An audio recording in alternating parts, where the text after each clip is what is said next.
नमस्कार दोस्तों हमारे देश में हर साल, हर महीने, हर हफ्ते कहीं ना कहीं कोई ना कोई ट्रेजेडी होती रहती है फायर को लेकर, किसी चीज को लेकर। और अक्सर आपको देखने को मिलेगा कि जितने भी रूल्स हैं उसको ताक पर रख दिया जाता है। यहाँ पर फायर डिपार्टमेंट हो, सरकार हो, हर कोई मिला होता है, घूस खाता है और यहाँ पर चीज़ों को सही से फॉलो नहीं किया जाता और अल्टीमेटली कोई ना कोई ट्रेजेडी हो जाती है और बहुत से लोगों की जानें जाती हैं। गोवा आप सब जानते हैं कि एक बहुत ही पॉपुलर टूरिस्ट स्पॉट है और वहां पर एक नाइट क्लब में कल देर रात को पता चलता है एक बड़ा ब्लास्ट हुआ जिसमें बहुत से लोगों की मृत्यु हुई है। आप देख सकते हो खबर, safety norms not followed, 25 dead, 50 injured in Goa's Arpora night club fire. इसको थोड़ा सा हम डिटेल में समझेंगे कि एग्जैक्टली कल हुआ क्या है। और हमेशा वही चीज़ रिपीट होती रहती है और सरकार निगलेक्ट करती है। कहा जाता है कि अब चीज़ें सुधरेंगी लेकिन हो नहीं पाता। यहाँ पर पहले तो मैं आपको लोकेशन बता दूँ, बेसिकली नॉर्थ गोवा में काफ़ी ज़्यादा टूरिस्ट स्पॉट है। अगर आप गोवा गए होंगे आप सब जानते होंगे कि गोवा का जो नदर्न साइड है वहाँ पर काफ़ी सारे क्लब्स वगैरह आपको देखने को मिलते हैं और जो सदर्न साइड है वहाँ पर रिजॉर्ट्स वगैरह काफ़ी बड़े बड़े हैं। तो यहाँ पर जो नॉर्थ गोवा है वहाँ पर एरिया है अरपोरा और वहाँ पर एक क्लब है जिसका नाम है बर्च बाई रोमियो लेन और वहीं पर यह ट्रेजेडी हुआ कल देर रात को लगभग 12:04 के आसपास बताया जा रहा है। और अभी तक कंफर्म्ड डेथ जो है करीब 25 के आसपास बताई जा रही है और बहुत से लोग क्रिटिकली इंजर्ड हैं। एंड बताया गया है कि ये गोवा के रिसेंट हिस्ट्री में one of the deadliest fire incident था। हुआ क्या एग्जैक्टली मैं आपको बताता हूँ। मिडनाइट को, रात को 12 बजे के आसपास एक मैसिव एक्सप्लोजन वहां पर सुनाई देता है। आसपास के जो लोग हैं उन्होंने बताया कि यहाँ पर एक काफ़ी बड़ा एक्सप्लोजन हुआ था जो कि माना जा रहा है कि एलपीजी गैस सिलेंडर की वजह से हुआ था और स्पेशली जो किचन का एरिया है नाइट क्लब का वहाँ पर बताया जा रहा है। एंड कुछ ही सेकेंड्स के अंदर जो फायर है वो पूरे प्रेमाइसेस में तेज़ी से फैल गया जिसकी वजह से यहाँ पर जो थिक स्मोक है लोअर फ्लोर में वो काफ़ी ज़्यादा देखने को मिला। स्पेशली किचन वाला एरिया हो गया, फिर आसपास यहाँ पर जो स्टाफ वाला एरिया था। इस तरह से आप देख सकते हो कितनी भयानक यहाँ पर आग लगी थी और ज़्यादातर जो विक्टिम्स हैं वो एक्चुअली स्मोक इनहेलेशन की वजह से मरे थे। मतलब आप समझिए कि यहाँ पर फायर तो पहुँचा, मतलब जिन जिन एरियाज़ में जो आप देख रहे हो यहाँ पर, लेकिन उसके पहले क्या है कि अक्सर आप देखोगे जो स्मोक है वो पहुंच जाता है और बहुत ज़्यादा स्मोक की वजह से जब आप उसको अपने शरीर के अंदर ले लेते हैं तो वो और ज़्यादा डिस्टर्ब कर देता है और उसी से पहले मृत्यु हो जाती है। यहाँ पर बताया जा रहा है कि बड़े संख्या में जो विक्टिम्स हैं वो आपका बेसमेंट में, ग्राउंड फ्लोर जो किचन स्टाफ है वहाँ पर स्केप नहीं कर पा रहे थे क्योंकि यहाँ पर जिस तरह से स्मोक रैपिड तरीके से स्प्रेड हो रहा था। पॉसिबली बताया जा रहा है एग्जिट्स वगैरह ब्लॉक हो गए थे, इनएडिक्वेट थे एग्जिट्स और साथ ही साथ वेंटिलेशन की कमी थी। एंड इसी की वजह से ये सारा आपको देखने को मिलेगा और कई इसमें टूरिस्ट थे जिनकी जानें गई हैं। यहाँ पर रेस्क्यू में क्या प्रॉब्लम आ रहा था, बेसिकली जो फायर ब्रिगेड है वो उस पर्टिकुलर नाइट क्लब तक पहुंच ही नहीं पा रहा था क्योंकि क्या है कि बड़े बड़े ट्रक्स होते हैं फायर ब्रिगेड के। अब ज़्यादातर क्लब्स वगैरह अगर आप गए होगे गोवा आप सब जानते होगे कि वहाँ पर काफ़ी पतले रास्ते भी हैं। कई बार क्लब्स वगैरह ऐसे आइसोलेटेड जगह पर होता है कई बार कि वहाँ पर पहुँचना थोड़ा सा डिफिकल्ट हो जाता है। तो इसकी वजह से भी बताया जा रहा है कि काफ़ी परेशानी आई जिसकी वजह से पहले ही जो फायर है पूरा वो काफ़ी तेज़ी से स्प्रेड हो गया था। अच्छा, अगर मैं कॉज की बात करूँ, देखो अभी तो क्या है कि प्रॉपर फॉरेंसिक आपका इन्वेस्टिगेशन चलेगा, कंफर्मेशन आएगा, लेकिन अभी तक जो चीज़ें सामने आई हैं उसके हिसाब से यही बोला गया है कि फायर लगने के पहले एक बड़ा एक्सप्लोजन हुआ था एंड मोस्ट प्रोबेबली वो जो एक्सप्लोजन था वो एलपीजी सिलेंडर की वजह से हुआ जो कि किचन के अंदर था। LPG leak, faulty regulators, poor maintenance, unsafe refilling, इस तरह की प्रैक्टिसेस अक्सर आपको देश में देखने को मिलती हैं और इसी की वजह से कई बार जो एलपीजी एक्सप्लोजन है वो भी हो जाता है। अच्छा, ये जो फायर है वो इतना तेजी से स्प्रेड क्यों हुआ? क्योंकि एक देखो, पहला कारण मैं आपको बताता हूँ, जितने भी नाइट क्लब्स वगैरह होते हैं ना वो जो मटेरियल का इस्तेमाल करते हैं, वुडन फिटिंग का इस्तेमाल करते हैं, साउंड प्रूफ मटेरियल होता है, फोम बेस्ड अकोस्टिक पैनल्स होता है क्योंकि आवाज़ तेज होती है तो उसको एब्जॉर्ब करना है, डेकोरेटिव फैब्रिक्स होते हैं। तो इन सब की वजह से फायर अगर कहीं पर भी लगता है वो बहुत तेज़ी से स्प्रेड हो जाता है। एंड जब भी ये मटेरियल्स चलते हैं ना तो उसकी वजह से टॉक्सिक फ्यूम्स वो रिलीज होता है, वो काफ़ी ज़्यादा घातक हो जाता है।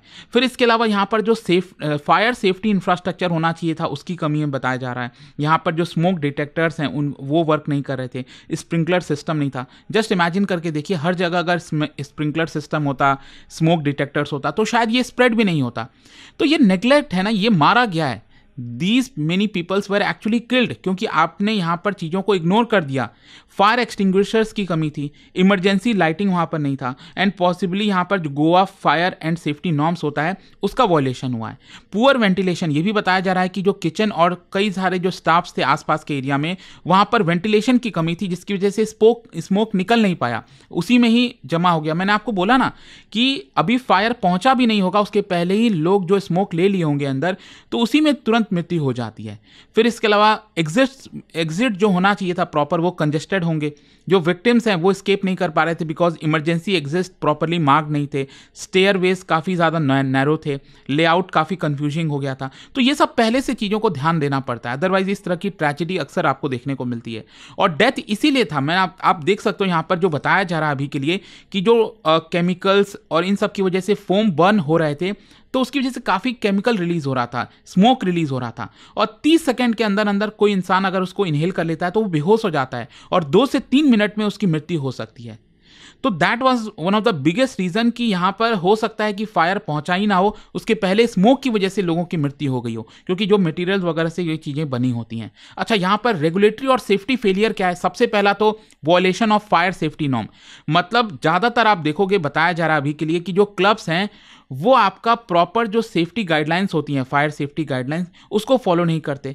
यहाँ पर जो मैंडेटरी फायर ऑडिट होना चाहिए वो अपडेट नहीं किया जाता। आप जब क्लब खोल रहे हो तो स्टार्टिंग में सब कुछ आपने दिखा दिया, देखो सब कुछ बढ़िया है, ठीक है, फिर आगे तो आप सब जानती हैं हमारे देश में कैसे काम होता है। इनफैक्ट स्टार्टिंग में भी बस घूस खिलाओ, पेपर पर अपना सारा काम जो है वो निकल जाता है।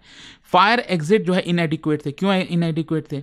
और फिर दूसरा क्या होता है ना कि कई बार ज़्यादातर जो क्लब्स होते हैं वो इलीगल एक्सपेंशन कर देते हैं। मतलब स्टार्टिंग में जब उन्होंने क्लब बनाया तो उन्होंने प्रॉपरली एरिया को दिखा दिया कि हमने यहाँ पर बिल्ड किया है, ये सारे हमारे पास सर्टिफिकेट्स हैं, लेकिन धीरे धीरे करके क्या करते हैं कि उस वेन्यू को जैसे जैसे उनको लगता है डिमांड बढ़ गई है तो उसको एक्सपैंड करने लगते हैं, और एक्सपेंशन में क्या है, इलीगल कंस्ट्रक्शन हो जाता है, म्युनिसिपल से अप्रूवल नहीं लिया जाता, फायर डिपार्टमेंट से क्लियरेंस नहीं लिया जाता, स्ट्रक्चरल का ऑडिट नहीं होता, एंड दैट इज वाई ये इस तरह की आपको ट्रेजेडी देखने को मिलेगी। पीरियोडिक सेफ्टी चेक जो होना चाहिए वो भी नहीं हो पाती। मैंने आपको बताया ना कि यहाँ पर आपको रिन्यू कराना है, एनुअल रिन्यूअल आपको कराना होता है कि सब कुछ ठीक है कि नहीं, चाहे फायर सेफ्टी हो, जितनी भी चीज़ें हो, तो आप डायरेक्टली ऑफिस जाते हो, बिना कोई पर्सन के विजिट किए चीज़ें अपने आप क्लियर हो जाती हैं। जो एलपीजी हैंडलिंग इंस्पेक्शन हो गया, इलेक्ट्रिकल लोड असेसमेंट हो गया, ये सब कुछ आपका एनुअल बेसिस पर, मतलब जो भी आपका पीरियड होता है उसके बाद चेक होना चाहिए, लेकिन दे ऑपरेट विदाउट रिन्यूअल। फिर हाई डेंसिटी ऑक्यूपेंसी थी। देखो मैंने आपको बोला कि ये वीकेंड का समय था, गोवा में वीकेंड में तो और ज़्यादा यहाँ पर भीड़ हो जाती है, नॉर्मली भीड़ होती है, स्पेशली कल सैटरडे नाइट, मतलब क्लब्स वगैरह ओवर क्राउड हो जाते हैं, तो ये आपको देखने को मिलेगा कि इस तरह के इंसिडेंट्स हुए हैं।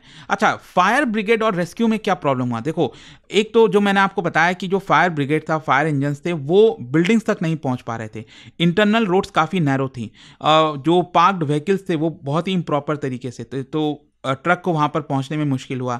जो बिल्डिंग की डिज़ाइन थी वो ट्रक मूवमेंट को अलाउ नहीं कर रही थी। फिर इसके साथ साथ यहाँ पर जो मेन एरिया था जहाँ पर फायर लगा था, किचन एरिया, वहाँ पर फायर फाइटर्स को अगेन पहुँचने में थोड़ा सा मुश्किल हुआ, एंड इसकी वजह से ऑलरेडी जो फायर है वो बाकी जगहों पर स्प्रेड हो गया। पहले अगर ऐसा नहीं होता, अगर हमारे फायर पर्सन्स पहले ही पहुँच जाते वहाँ पर, किचन एरिया पर आग बुझ जाती, तो शायद इतना ज़्यादा आपको संख्या मृतकों की नहीं देखने को मिलती। फिर कोई सप्रेशन सिस्टम नहीं था, स्प्रिंकलर सिस्टम वगैरह जो मैंने आपको बताया। अच्छा, क्वेश्चन ये है कि सरकार इसको लेकर क्या कर रही है? स्टेट गवर्नमेंट ने एक्शन लेते हुए कहा है कि हम हाई लेवल इंक्वायरी करेंगे, जो रूटीन आपको हर ट्रेजेडी के बाद यही सुनने को मिलता है, और यहाँ पर कहा है कि पुलिस को बोला गया है कि केस फाइल करें अगर कोई नेग्लिजेंस हुआ है, अगर अनसेफ प्रैक्टिसेस अपनाई गई है क्लब के द्वारा, सेफ्टी नॉर्म्स का वायलेशन हुआ है। साथ ही साथ अथॉरिटीज़ यहाँ पर इन्वेस्टिगेट कर रहे हैं कि एक्चुअल में एक्सप्लोजन क्या एलपीजी की वजह से था या फिर कुछ और इलीगली स्टोर किया हुआ था, या फिर इसके अलावा यहाँ पर जो इलेक्ट्रिकल फॉल्ट है क्या उसकी वजह से हो सकता है, स्ट्रक्चरल और सेफ्टी कंप्लायंस की वजह से हो सकता है। मतलब अभी एग्जैक्ट कारण पता चलेगा, लेकिन अभी तक ज़्यादातर एलपीजी सिलेंडर्स की वजह से ही बताया जा रहा है।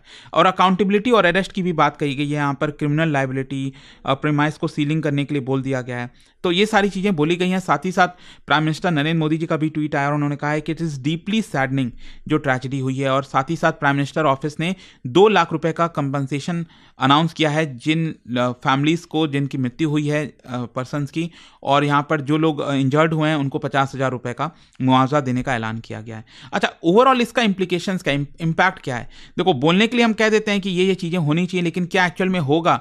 फिर वही चीज़ रिपीट हो जाती है। पहला है fire safety in Indian hospitality sector, बहुत इंपॉर्टेंट है। ये जो ट्रेजेडी हाईलाइट करता है कि कितना सिस्टमिक इश्यूज है हमारे देश में। कई सारे restaurants, night clubs unsafe interior material का इस्तेमाल करते हैं। फायर ऑडिट सिर्फ आपको पेपर पर ही देखने को मिलता है, और जो इमरजेंसी एग्जिट है आर रूटीनली ब्लॉक्ड। जनरली क्या होता है, बोलने के लिए आप अक्सर देखोगे इमरजेंसी एग्जिट लिखा हुआ है कहीं गेट पर, लेकिन वो गेट या तो लॉक होता है या फिर वहाँ पर कोई सामान रखा हुआ है। तो उसका मतलब क्या हुआ इमरजेंसी एग्जिट का?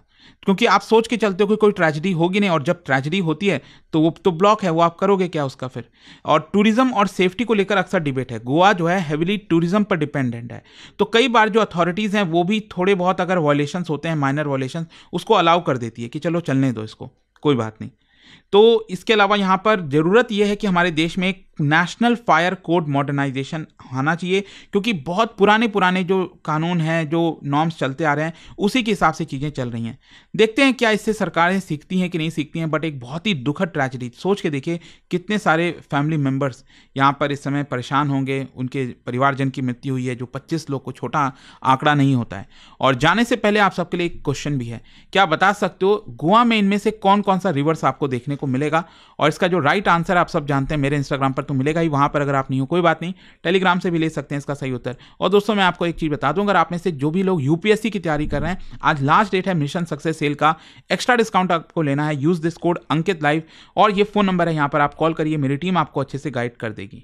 दोस्तों, यूपीएससी का गोल बड़ा होता है, लेकिन सही मेंटरशिप मिल जाए तो हर चैलेंज मैनेजेबल हो जाता है। स्टडी IQ IAS लेकर आया है मिशन सक्सेस सेल, जिसमें यूपीएससी 2027 की फुल प्रिपरेशन मिल रही है सिर्फ 12,499 में। Top faculties, complete coverage, prelims से इंटरव्यू तक सब कुछ एक ही कोर्स में। Daily live evening classes, structured notes, previous year questions, test series, mentorship, यानी एक एस्पिरेंट्स को जो भी चाहिए सब यहाँ रेडी है। लिमिटेड सीट्स हैं, तो अगर आपका टारगेट 2027 है, this is the smartest time to begin. Study IQ app खोलो, सर्च करो P2I बैच और कोड यूज करो Ankit live ANKITLIVE for maximum discount. अभी भी कोई डाउट हो तो इस नंबर पर कॉल करिए ताकि आपके सारे डाउट्स रिजॉल्व हो जाएं। नंबर है 092400239293। स्टडी IQ IAS, आपका सिलेक्शन हमारा मिशन।